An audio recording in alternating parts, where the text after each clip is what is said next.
আজকে বানাবো ডিম পোলাও। প্রথমে কড়াইয়ে তেল দিয়ে ডিমগুলো ভেজে নেব।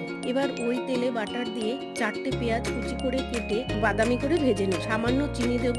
ভাজা হয়ে এলে কিছুটা বেরেস্তা তুলে নেব। এরপর ওই তেলে এলাচ, দারচিনি, গোলমরিচ, তারাফুল, সাজিরে, জয়িত্রী ফোড়ন দিয়ে ফোড়নের থেকে সুন্দর গন্ধ বেরোলে 2 চামচ আদা রসুন বাটা দিয়ে দেবো। ভালো করে ভাজা ভাজা হয়ে এলে মৌরি গুঁড়ো 1 চামচ, ধনে গুঁড়ো 1 চামচ, কাশ্মীরি লঙ্কার গুঁড়ো 2 চামচ, হলুদ গুঁড়ো স্বাদ মতো নুন দিয়ে ভালো করে মশলা কষে এলে তেল ছাড়তে শুরু করলে 2 চামচ ফেটানো টক দই দিয়ে দেবো। 500 গ্রাম ধুয়ে জল ঝরিয়ে রাখা বাসমতি রাইস দিয়ে দেবো।